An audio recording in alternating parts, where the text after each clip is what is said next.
Oke, baik, selamat malam teman-teman semua. Oke, jadi tanpa berlama-lama lagi, kita langsung saja ya. Kita akan mulai untuk membahas kembali belajar bersama beberapa lapisan soal-soal TBS sebelum nanti teman-teman menghadapi ujian TBS nanti ya. Dan di sini kita akan buka dulu pertama dengan ada 3 soal yang diberikan dari Kak Axel ketika mengikuti belajar di tempat yang lain juga. Tapi mereka tidak memberikan penjelasan yang detail gitu ya Kak Axel ya berarti ya. Kurang memberikan penjelasan yang detail bisa dipahami gitu ya berarti. Iya, iya betul, Kak. Oke. Sip, berarti coba kita pecahkan bersama. Mungkin teman-teman di sini bisa bantu untuk menyelesaikan soal yang pertama dulu. Kita lihat bersama soal yang pertama. Jika A dan B adalah bilangan bulat positif yang memenuhi A pangkat B sama dengan 2 pangkat 2022 minus 2 pangkat 2021. Maka nilai A plus B adalah, coba teman-teman bisa coba kerjakan dulu soal ini selama 1 menit seperti biasa. Silakan coba teman-teman kerjakan dulu ya. Oke, coba saya ingin dengar dulu jawaban dari Kak Maria Liliosa. Kenapa Kakak menjawab B, 2 pangkat 2021? Kira-kira bagaimana Kakak bisa mendapatkan jawabannya? Halo Kak. Hmm. Ini kalau menurutku eh, dua kita jabarkan yang 2 pangkat 2022 supaya supaya pangkatnya sama dengan 2 pangkat 2021. Jadi 2 pangkat 2021 kali 2 pangkat 1 kurang 2 pangkat 0.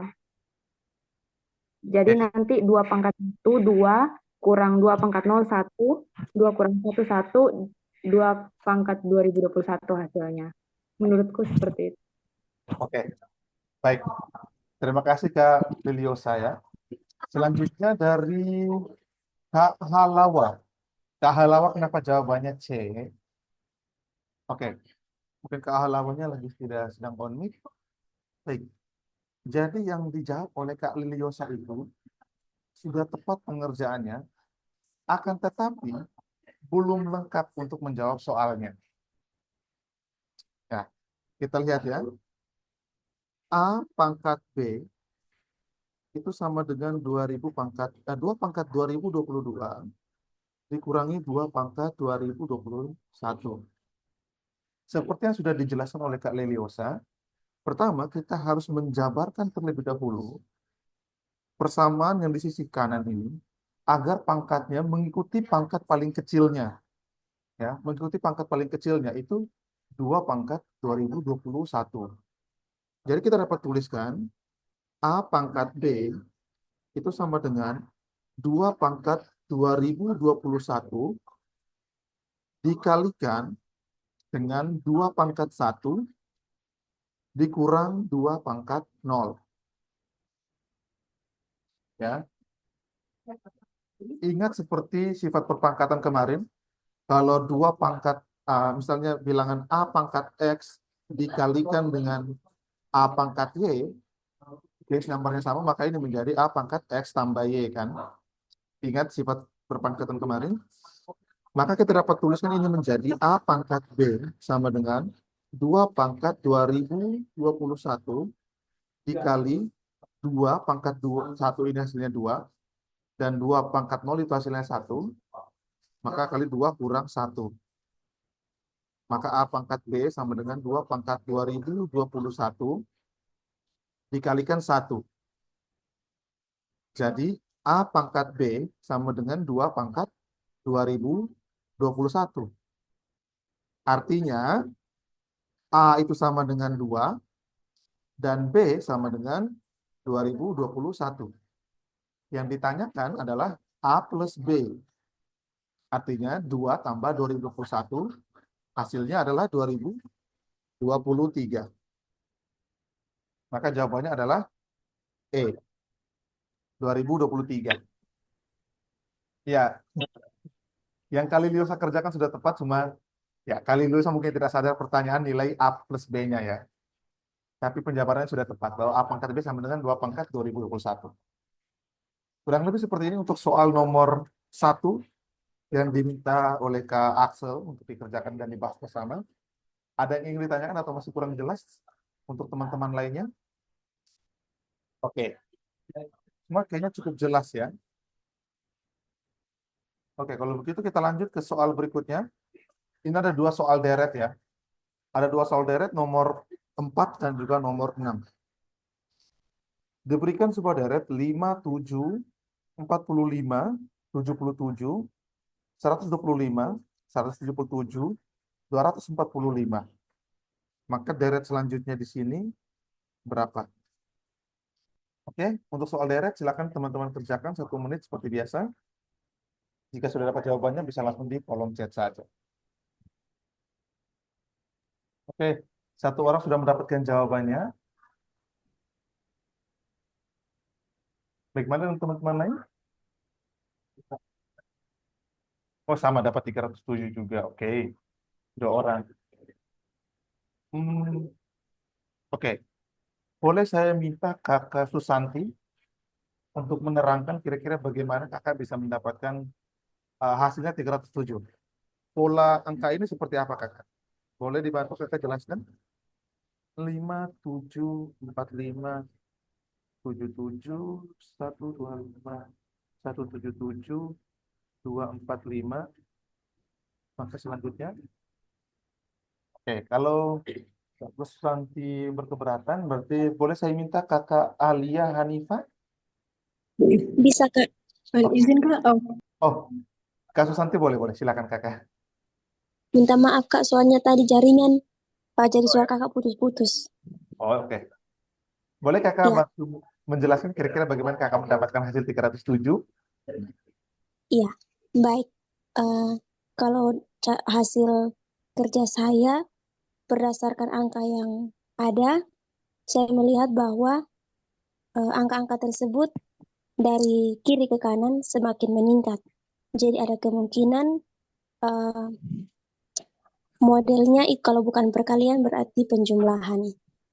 Jadi saya coba angka pertama dan ketiga, selisihnya di situ 40, kemudian angka 2 dan angka 4, selisihnya 70. Kemudian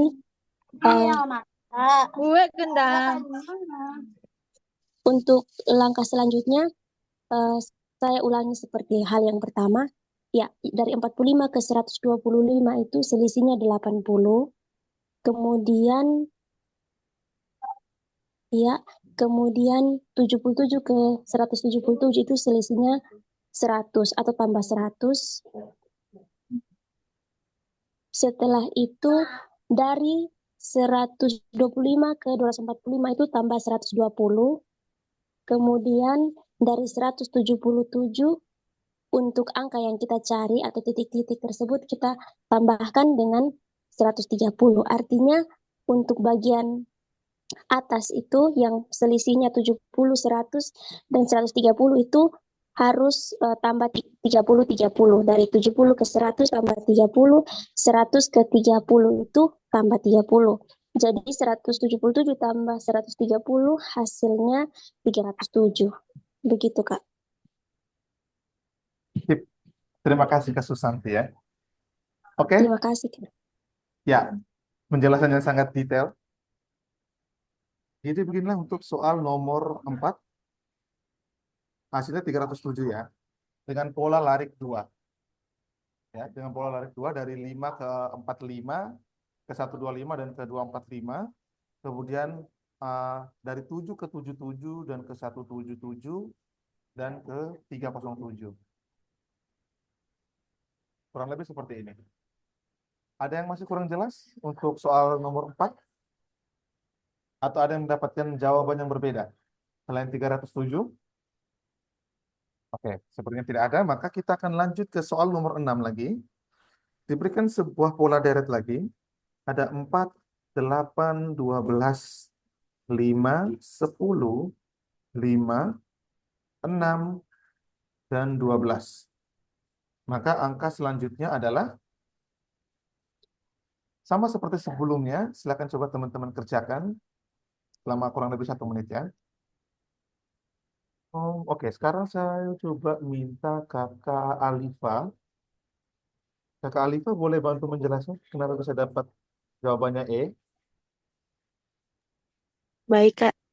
Jadi kalau saya sih ngitungnya tiap angka dicari selisihnya dulu. 4 8 kan 4, 8 ke 12 4, 12 ke 5 7, 5 ke 10 5, 10 ke 5 5, terus 5 ke 6 1, 6 ke 12 6. Lalu pola ini selisihnya 12 tambah 6 sama dengan 18 sih. Gitu.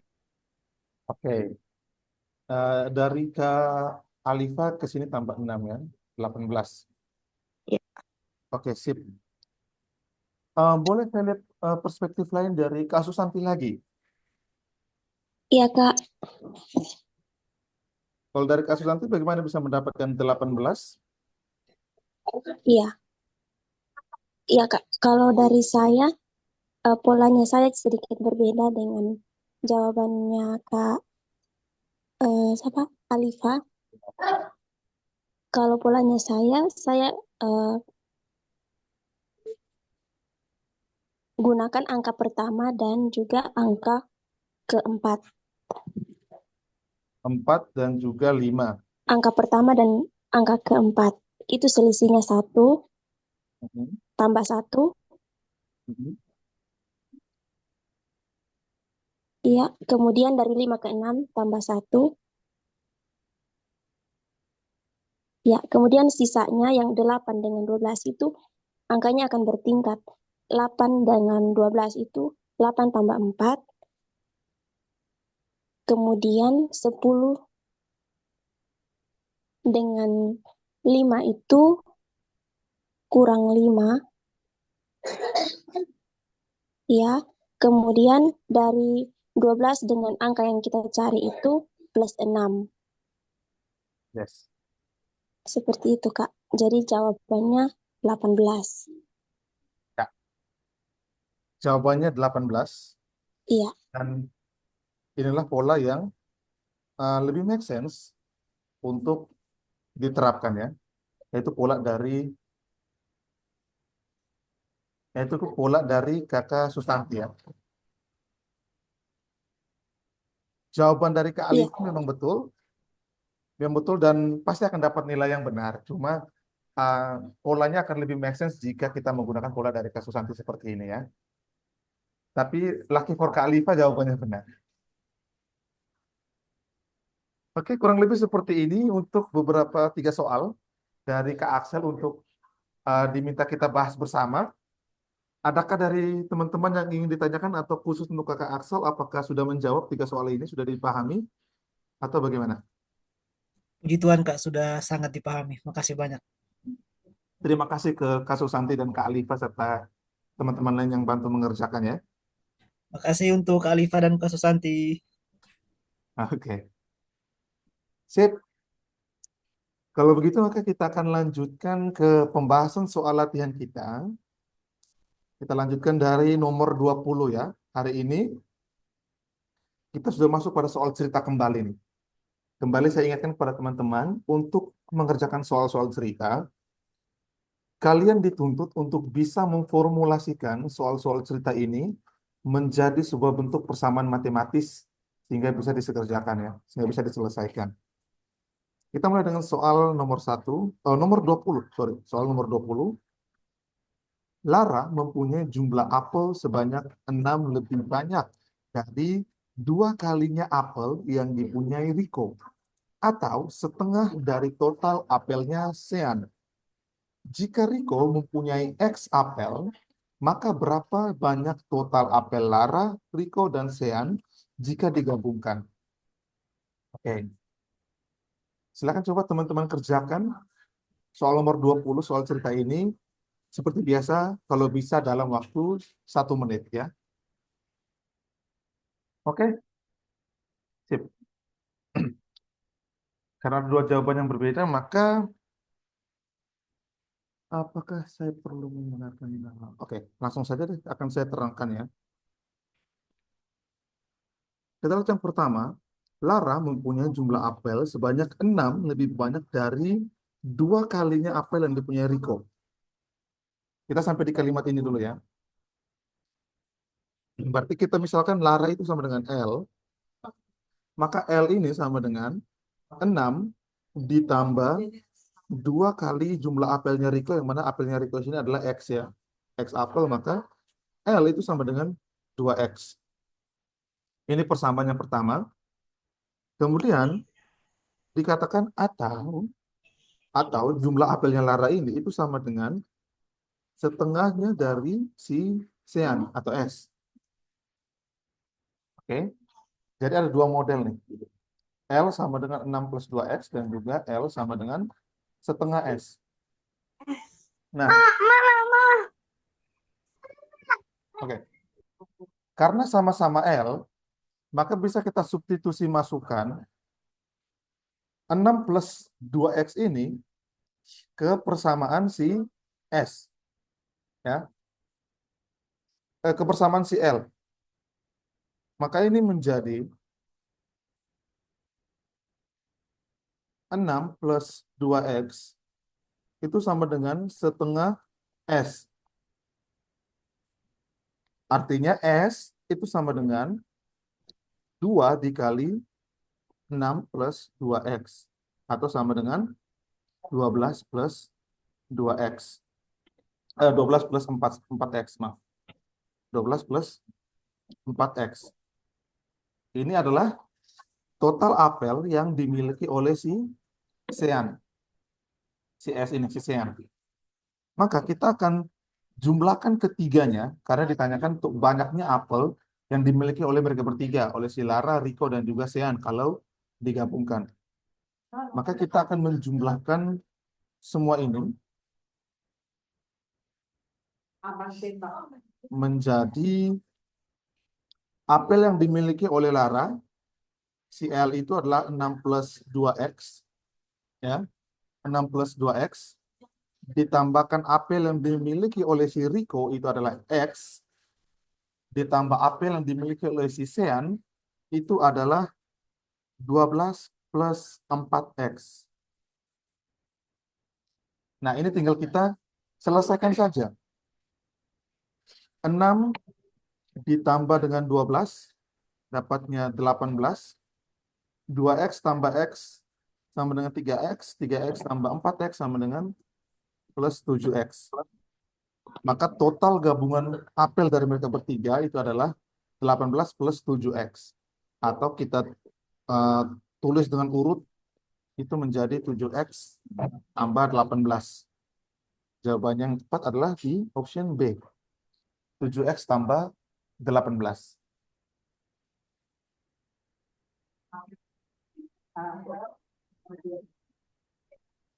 Kurang lebih seperti ini untuk jawaban soal nomor 20. Ada yang kurang jelas atau ingin ditanyakan? Vian, sorry, angka 2 itu dari mana kayak yang dikali dengan 6 plus 2X? Oh, itu kan dari setengah ini. Jadi setengah S ini, duanya kita kali silang ke sisi kiri. Oke, kayaknya sudah cukup jelas ya. Sip. Kita move ke soal selanjutnya. Nomor 21. Dalam sebuah meeting, dari 405 pekerja di sebuah perusahaan, 0,2 dari anggota berpengalaman kerja kurang dari 5 tahun, dan 2/3 dari pekerja adalah yang berpengalaman paling sedikit 10 tahun. Jika seorang anggota dipilih secara acak, maka probabilitas orang tersebut yang dipilih adalah karyawan yang bekerja paling tidak 5 tahun, tetapi kurang dari 10 tahun. Kira-kira berapa besar peluangnya? Kita kembali ke soal peluang lagi. Jadi silakan coba teman-teman kerjakan seperti biasa, kurang lebih 1 menit dari sekarang. Sudah ada satu yang mendapatkan jawabannya. Pak Hamzarudin sudah mendapatkan jawabannya. Oke. Sip. Oke. Akan kita coba kerjakan ya untuk soal nomor 21. Ini masih masuk dalam salah satu contoh soal peluang, probabilitas. Yang pertama kita coba lihat dulu bahwa ada total pekerjanya 405 orang. Ya, ada 405 pekerja. Kemudian 0,2 dari jumlah anggota pekerja itu adalah orang-orang yang punya pengalaman kerja kurang dari 5 tahun. Ya, mereka punya pengalaman kerja kurang dari 5 tahun. Artinya total jumlah orangnya itu dapat kita tuliskan menjadi orang-orang yang punya pengalaman kerja kurang dari 5 tahun itu sama dengan 0,2 dikali total pekerja yaitu ada 405. 0,2 kali 405 ini dapat di 1/5 dari 405 berarti dapat di 81 ya berarti. Ada 81 orang ya. Jadi ada 81 orang yang memiliki pengalaman kerja kurang dari 5 tahun. Kemudian kita lihat yang punya pengalaman kerja paling sedikit atau kurang lebih sama dengan 10 tahun. Itu ada 2/3 orang dikali 405. Berarti ini kurang lebih dapat sekitar di 270 orang ya. Ya, ada 270 orang yang memiliki pengalaman kerja kurang lebih itu 10 tahun. Yang ditanyakan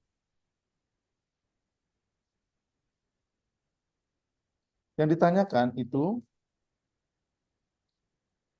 jika pemimpinnya ya, jika CEO perusahaan ini memilih seorang pekerja secara acak, ditanyakan berapa besar probabilitas CEO ini dia mendapatkan karyawan yang memiliki pengalaman kerja itu dari antara 5 sampai dengan 10 tahun. Range-nya itu kurang lebih dari antara 5 sampai dengan 10 tahun. Itu kira-kira berapa probabilitasnya? Nah, kita lihat dulu, ada berapa banyak karyawan yang pengalaman kerjanya itu berada di range dari 5 sampai 10 tahun. Nah, untuk menghitungnya kita lihat dari total seluruh karyawan 405 orang dikurangi karyawan yang memiliki pengalaman kerja 80 kurang dari 5 tahun itu ada 81 orang ditambah dengan karyawan yang memiliki pengalaman kerja kurang paling sedikit itu 10 tahun itu ada 270 orang. Sisanya itu adalah karyawan-karyawan yang memiliki pengalaman kerja di antara 5 sampai 10 tahun. Jumlah mereka itu sama dengan 405 dikurangi 81 tambah 270 itu di 351. 351 405 kurang 351 itu dapat di 54 orang. Jadi ada 54 orang yang memiliki pengalaman kerja itu di antara 5 sampai dengan 10 tahun. Nah, jika CEO ini memilih satu dari 54 ini, maka probabilitasnya itu sama dengan 54 per 405.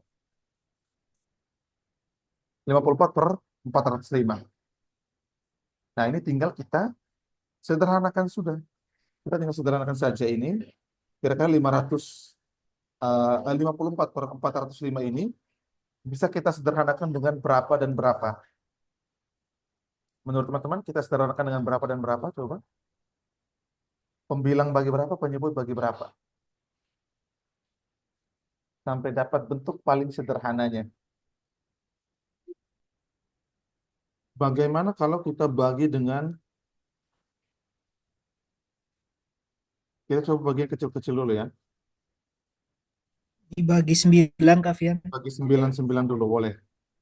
Bagi 9 berarti di pembilangnya akan dapat 6 ya. 6, 6, 6. Maka penyebutnya dapat 45. 45. Nah, ini lebih simpel nih. Kemudian ini kita bagi dengan 3 bisa ya. 3, pembilang dapat 2, penyebut dapat 15. Oke, ini sudah paling sederhana. Maka probabilitasnya itu sama dengan 2/15. Ya, jawabannya adalah E. Jadi probabilitas pemimpin atau CEO perusahaan ini memilih karyawan yang memiliki pengalaman kerja 5 sampai 10 tahun itu di antara 405 pekerja itu sebesar 2/15. Kalau dipresentasikan kira-kira berapa nih? Ya, I don't know. Ada yang ingin ditanyakan untuk soal nomor 21? Oke, Fiat, sorry. ya. Eh, untuk peluang yang sama dengan 54/405 itu kita langsung masukkan angkanya atau memang ada rumusnya, Kak? Ya, langsung masukkan angka. Jadi peluang dari bagian yang ingin dicari, peluang itu kan bagian yang ingin dicari per total semua bagiannya. Nah, ini bagian yang ingin dicari itu kan adalah karyawan yang memiliki pengalaman kerja 5 sampai 10 tahun. Dan dibagi berarti total karyawan tersebut dibagi dengan jumlah karyawan seluruhnya. Siap, makasih Kak Fiat. Oke. Kita lanjut ke nomor 22. Jam analog yang rusak mengalami keterlambatan 5 menit setiap jamnya. Berapa lama waktu yang menunjukkan waktu normal dengan jam yang lain? What does it mean? Jam analog yang rusak mengalami keterlambatan 5 menit setiap jamnya. Oke. Berapa lama waktu yang menunjukkan waktu normal dengan jam lainnya? Oh, apakah maksudnya berapa lama waktu yang dibutuhkan agar jam analog yang rusak ini kembali menunjukkan waktu yang normal seperti jam yang lainnya ya mungkin ya. Mungkin maksudnya seperti itu. Ya, mungkin maksudnya seperti itu ya. Jadi sebuah jam analog itu rusak dan dia mengalami keterlambatan waktu 5 menit setiap jamnya. Ditanyakan berapa lama waktu yang dibutuhkan agar jam analog ini dia bisa kembali lagi seperti semula, seperti normal, sama dengan jam-jam analog lain-lainnya. Ya, kurang lebih mungkin maksud soalnya seperti itu ya. Ya, oke. Coba kita langsung kerjakan saja ya. Jika sebuah jam itu oke.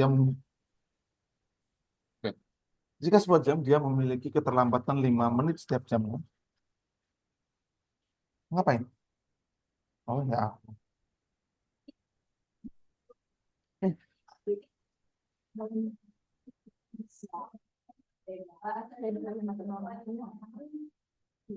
tadi rekam pakai satu HP. Sama memori full. Astaga, kamu ini. Hah? Ya, apa? Iya, iya, iya, iya. Sorry ya. Kak Mariani memang pengganggu dia memang. Founder tapi pengganggu. Orang belajar. Oke, lanjut. Sebuah jam memiliki keterlambatan 5 menit setiap jamnya. Nah, kita lihat sebuah jam analog. Artinya dalam satu putaran, satu putaran jam analog itu kan sama dengan 12 jam saja ya. Satu putaran dia itu 12 jam saja. Nah, berarti jika dia terlambat 5 menit per jam, berarti dalam 12 jam ini, atau satu putaran ini, itu saja dia sudah terlambat 60 menit. Ya. Dia sudah terlambat 60 menit atau dia terlambat 1 jam.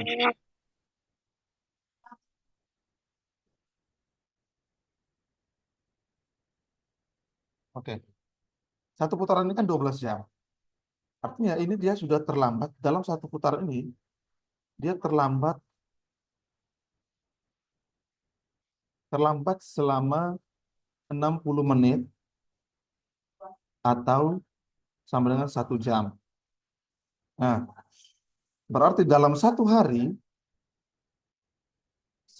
itu kan sama dengan 2 putaran ya. 2 putaran atau sama dengan 24 jam.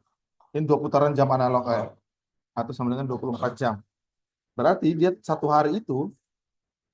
Satu hari itu dia bisa terlambat di kurang lebih 2 jam. Satu hari itu dia terlambat di 2 jam. Berarti dia butuh berapa hari? Karena kebetulan di opsinya juga hari ya, maka saya langsung konversi ke hari. Berarti dia butuh berapa hari agar putarannya itu kembali normal seperti jam-jam yang analog lain-lainnya. Ya, maka kita akan hitung dengan cara karena terlambat 2 jam, berarti dia butuh sebanyak berapa kali putaran agar keterlambatannya itu menjadi 24 jam. Maksudnya itu kayak gini. Satu hari saja dia sudah terlambat 2 jam kan. Jadi misalnya jam normal sudah menunjukkan di jam 10, jam yang rusak ini dia masih menunjukkan di jam 8. Nah, di hari berikutnya dia akan terlambat sebanyak 4 jam. Jadi dia jam normal itu makin maju begini, dia akan semakin ketinggalan di belakang sampai mundur, sampai akhirnya di titik mereka berdua bertemu di 1 jam yang sama.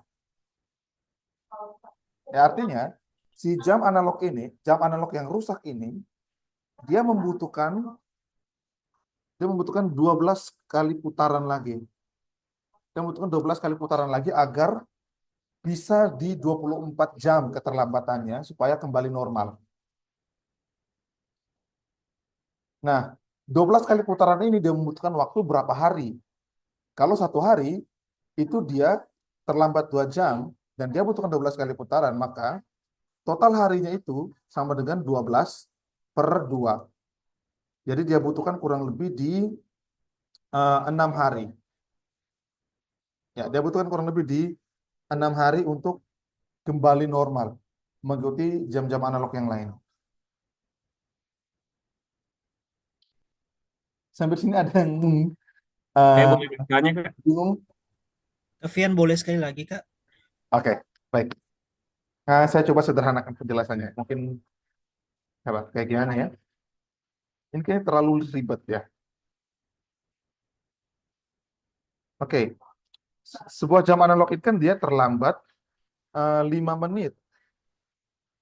5 menit per jamnya, oke? Dia terlambat 5 menit per jam. Dalam 12 jam, ya, dalam 12 jam, berarti dia sudah terlambat sebanyak 5 dikali 12 jam, ya. Artinya dia sudah terlambat sebanyak 60 menit atau 1 jam.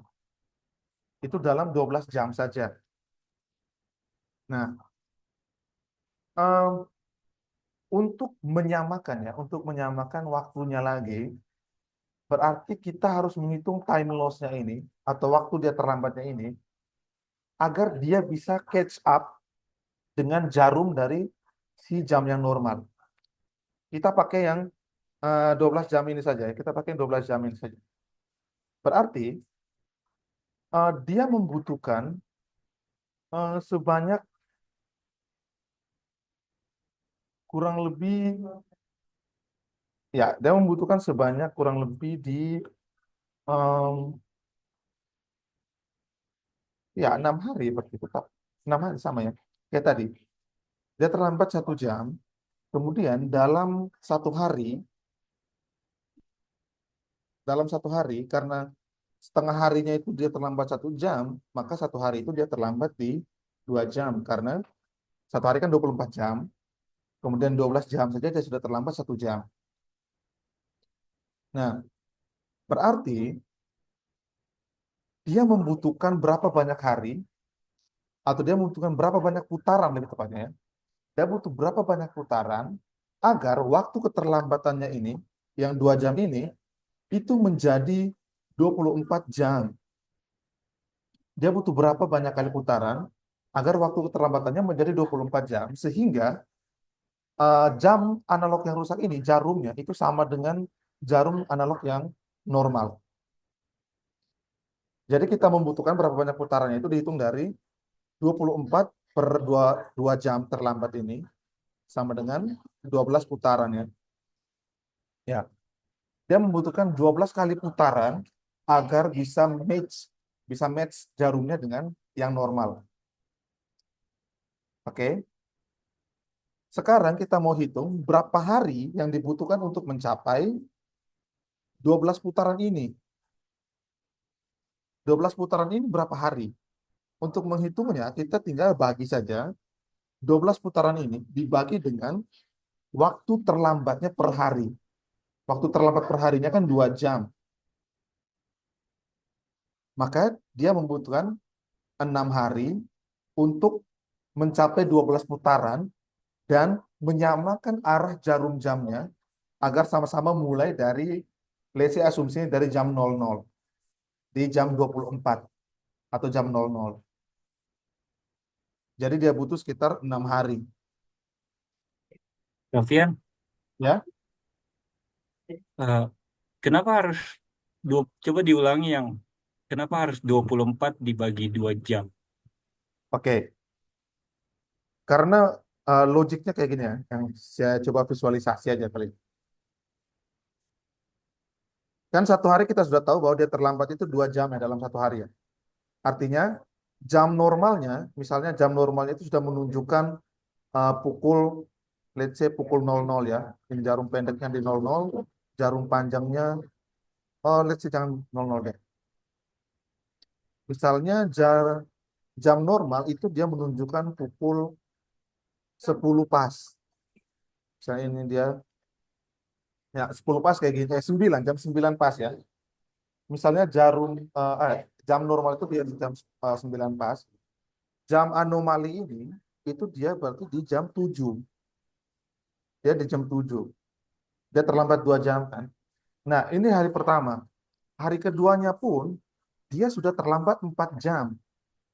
Jadi ketika hari kedua, dia terlambatnya itu di jam normal jam 9, dia malah ke jam 5. Jam 5. Dia malah ke sini. Dia jam 5. Hari ketiga, dia di jam 3. Hari keempat, dia di jam 1. Hari kelima, dia di jam 11. Hari keenam, baru dia di jam 9. Jadi di hari keenam baru posisi mereka bisa sama. Seperti ini. Nah, itu kalau secara visualisasi kurang lebih kayak gitu. Nah, maka untuk menyamakan agar posisi jarumnya bisa sama, artinya waktu keterlambatan yang 2 jam ini harus kita buat agar menjadi 24 jam. Kenapa kita buat menjadi 24 jam waktu keterlambatan? Agar posisi jarum analognya itu sama. Diasumsikan pada posisi yang sama tadi. Kayak gitu. Nah, untuk mencapai 24 jam ini, dia butuh berapa putaran? Dia butuh berapa putaran? Putaran jamnya. Maka untuk menghitung putarannya, tinggal kita bagikan saja. 24 jam ini per waktu keterlambatan per harinya, yaitu 2 jam per hari, maka kita dapat 12 putaran. Dia butuh 12 putaran. Nah, 12 putaran ini nih sebanyak berapa hari yang kita butuhkan. Tinggal kita bagi dengan 2 jam lagi tadi. 2 jam per harinya dia terlambat, maka kita membutuhkan waktu 6 hari untuk mencapai 12 putaran dan jarumnya berada di posisi yang sama kembali. Kurang lebih seperti itu. Oke, soal terakhir ya. Soal terakhir. Nomor 23. Apakah X sama dengan 3 jika pernyataan pertama X kuadrat, saya tuliskan baik-baik ini ya. Pernyataan pertama, X kuadrat plus 4X kurang 18 sama dengan 3. Dan pernyataan kedua itu X kuadrat plus 6X tambah 18 sama dengan 3. Oke, kira-kira jawabannya A, B, C, atau D? Butuh satu pernyataan, dua pernyataan, dua pernyataan, salah satu saja cukup atau mau tidak cukup dua pernyataan ini? A, B, C, D, atau D? Karena kedua pernyataan ini merupakan persamaan kuadratik, sudah pasti masing-masing memiliki dua akar-akar yang memenuhi persamaan ini ya. Dua nilai X yang pasti memenuhi persamaan ini. Kita bisa mencari dulu nilai akar-akarnya X1, X2, atau kita bisa langsung mensubstitusi nilai 3 ke persamaan di pernyataan 1 dan juga pernyataan 2. Untuk melihat apakah kedua pernyataan ini sama-sama memiliki nilai X sama dengan 3 yang memenuhi akar-akar persamaan ini. Jadi saya langsung pakai coba substitusi ya, tanpa faktorisasi. Kita substitusikan 3 ke persamaan pertama. Ini akan menjadi 3 kuadrat tambah 4 kali 3 kurang 18. Apakah sama dengan 3? 9 tambah 12, 21. Ini 9 tambah 12 kurang 18 sama dengan 3. 21 kurang 18 sama dengan 3, benar ya? 3 sama dengan 3 ya. Benar ya ini ya? Oke, berarti pernyataan 1 benar, X sama dengan 3. Pasti salah satu akar yang memenuhi persamaan ini adalah 3. Satunya lagi apa itu tidak penting. Yang penting dia pasti ada satu akar yang memenuhi persamaannya itu 3. Untuk persamaan yang kedua, coba kita substitusikan 3. Ini menjadi 3 kuadrat tambah 6 kali 3 tambah 18. Apakah sama dengan 3 atau tidak? Ini 9 tambah 18 tambah 18. Oh, ini sudah pasti tidak sama dengan 3 ya. Ini pasti tidak sama dengan 3. Artinya pernyataan kedua ini dia pasti tidak memiliki akar-akar persamaan yang memiliki nilai 3. Karena ketika kita memasukkan nilai 3, dia tidak memenuhi persamaannya ya. Artinya kita cuma butuh pernyataan 1 saja untuk menjawab pertanyaannya. Kalau pertanyaannya X sama dengan 3 itu bukan berarti akarnya cuma harus ada 3. Tidak boleh ada 2 akar gitu. Ya, jadi kalau ditanya X sama dengan 3, artinya kalau diberikan sebuah persamaan kuadratik, artinya kita melihat yang mana yang memiliki salah satu akarnya itu sama dengan 3. Jadi tidak harus muluk-muluk sebuah persamaan linear. Misalnya 2X kurang 3 sama dengan 0. Let's say misal sebuah persamaan linear begini, baru kita bisa tentukan bahwa X itu benar-benar sama dengan 3. Tidak muluk-muluk harus gini, tapi bisa diberikan sebuah persamaan kuadratik seperti ini, yang salah satu akar-akar yang memenuhinya itu adalah X sama dengan 3. Jadi kita kesampingkan akar-akar yang lainnya, yang X sama dengan, misalnya sini 3 dan berapa ini? X sama dengan X dan sama dengan 7. X sama dengan 3 dan X sama dengan min 7. Min 7, Kak. Ya. Untuk yang pertama 1, X sama dengan 3 dan X sama dengan min 7. Nah, min 7 itu kan kita kesampingkan saja, tidak pedulikan. Yang penting adalah X sama dengan 3 itu ada di persamaan 1 ini. Jadi ya yang memenuhi cukup pernyataan 1 saja untuk memenuhi pernyataan nomor 23 ini. Oke. Untuk nomor 24 sudah kita bahas kemarin ya. Jadi ini sudah solve. Oke. Sepertinya kurang lebih seperti itu untuk hari ini. Kita sudah selesaikan nomor 20 sampai... Oh, satu lagi terakhir deh. 25 nih, nanggung nih. 25. Biar kita selesaikan kuantitatif nih sampai 25 nomor. Nanggung ya. Kita selesaikan nomor 25 ya. Berdasarkan segitiga tersebut, jika panjang P dan PR itu adalah 8 cm dan RQ adalah 10 cm, maka panjang P ke S adalah berapa cm? Oke. Kita lihat nomor 25. Kita masuk ke soal-soal geometri, dan di sini kita diberikan sebuah segitiga siku-siku. Ya. Dengan panjang PR di sini adalah 8. Kemudian RQ ini di sini adalah 10. Dari R ke Q ini 10. Yang diminta itu dari P ke S di sini. P ke S di sini berapa? Nah, pertama-tama kita akan mencari dulu panjang dari P ke Q. Kita akan cari dulu panjang P ke Q. Nah, teman-teman ingat rumus Pitagoras bahwa sisi miring kuadrat atau RQ kuadrat itu sama dengan PQ kuadrat ditambah PR kuadrat. Ya, harus ingat ini. Yang mana RQ itu adalah 10 kuadrat sama dengan PQ ini kita misalkan X saja ya. X kuadrat ditambah PR sini 8 ya. 8 kuadrat. Oke. Berarti X kuadrat itu sama dengan 10 kuadrat kurang 8 kuadrat. Oke. Atau X sama dengan akar dari 10 kuadrat kurang 8 kuadrat. Sama dengan akar dari 100 kurang 64 sama dengan akar dari 36, maka X sama dengan 6. X sama dengan 6 atau panjang dari sisi PQ ini ya. PQ itu sama dengan 6 cm ini. Berarti di sini sama dengan 6 cm. Oke. Kita sudah dapat bahwa panjang P dan Q itu sama dengan 6 cm. Nah, selanjutnya kita ingin mengetahui panjang P dan S. Ya, untuk mengetahui panjang P dan S. Nah, untuk mengetahui panjang P dan S, kita akan menggunakan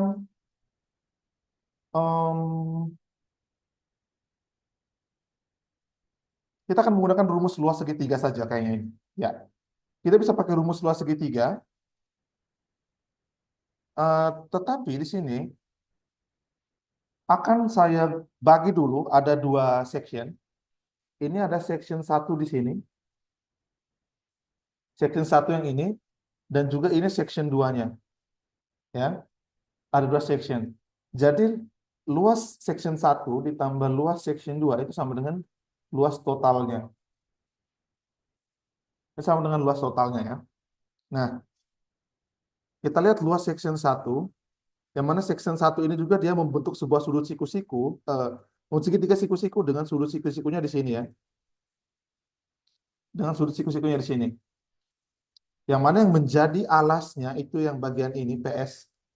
S ini yang menjadi alasnya dan yang menjadi tingginya itu yang dari S ke R. Ini yang menjadi tinggi. Oke. Yang mana kita tidak mengetahui nih panjang PS ini berapa dan juga panjang S ke R ini berapa yang sebagai tingginya. Maka luas untuk section 1 ini kita bisa tuliskan menjadi setengah dikali misalnya yang PKS ini kita misalkan X dan juga S ke R ini kita misalkan tinggi T saja ya. Itu untuk luas 1 ditambahkan luas section 2 pun sama. Yang menjadi siku-sikunya adalah bagian sini. Bagian sini juga yang menjadi sudut siku-sikunya. Sehingga yang menjadi alasnya itu bagian sini, tingginya yang bagian sini.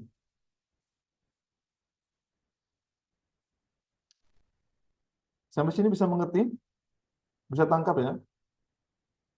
Bisa, Untuk, Kak. untuk luas section 2, oke. Baik.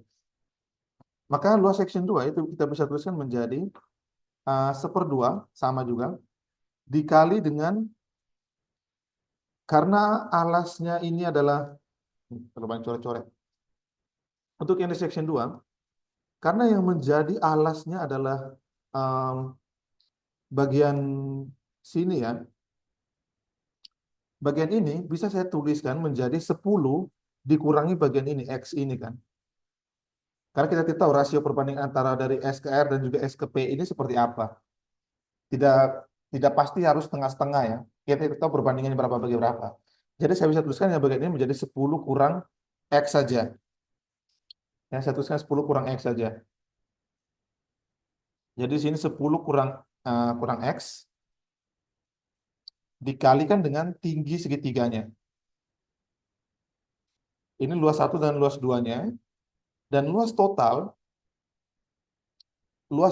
itu sama dengan setengah kali alasnya 10 jelas. Oh, sorry. Alasnya itu 6 ya ini ya. Alasnya 6 kali tingginya 8. Ini luas total segitiganya. Nah, ini tinggal kita selesaikan. Menjadi ini seperdua XT tambah 5 kali 5 kurang setengah XT. 5T ini ya. Ya, 5T kurang setengah XT sama dengan 48 bagi setengah bagi 2 di 24. Ya, kurang lebih kayak gini. Jadi ini setengah XT dengan setengah XT habis, maka 5T sama dengan 24, maka tingginya itu sama dengan 24/5, tingginya sama dengan di 24 bagi 5 di 4,8. Ya, maka jawabannya ada di 4,8. Yaitu merupakan tingginya yang kita cari sini kan. Yang tinggi dari segitiga besarnya kan yang ini. Itu sama dengan PKS-nya. PKS itu kan menjadi tingginya. Sampai di sini ada yang kurang jelas? Atau ada yang ingin ditanyakan? Vian, kalau misalnya untuk segitiga yang kayak gini yang dibagi ada 2 section begini harus dicari dulu masing-masing sectionnya ya baru di ini kan semuanya. Tidak harus, tapi di sini kan yang kita mau cari itu adalah tingginya kan. Tinggi, sebenarnya ini soal minta kan tinggi dari segitiga besarnya. Itu bagian ini kan. PKS ini kan adalah bagian tinggi dari segitiga yang kalau alasnya itu kita balik menjadi R dan S. Kalau kita balik menjadi R dan S. Kalau sekitar R dan S itu yang menjadi tingginya adalah P dan S ini kan. Jadi saya lebih prefer, kalau saya pribadi ya, kalau teman-teman punya cara lain silakan. Kalau saya pribadi saya bagi ini menjadi 2 section saja. Kemudian saya anggap ini adalah X, maka yang bagian ini adalah 10 kurang X panjangnya, karena total dari sini ke sini adalah 10. Kemudian saya asumsikan ini adalah T, dengan alas ini 6, ini 8.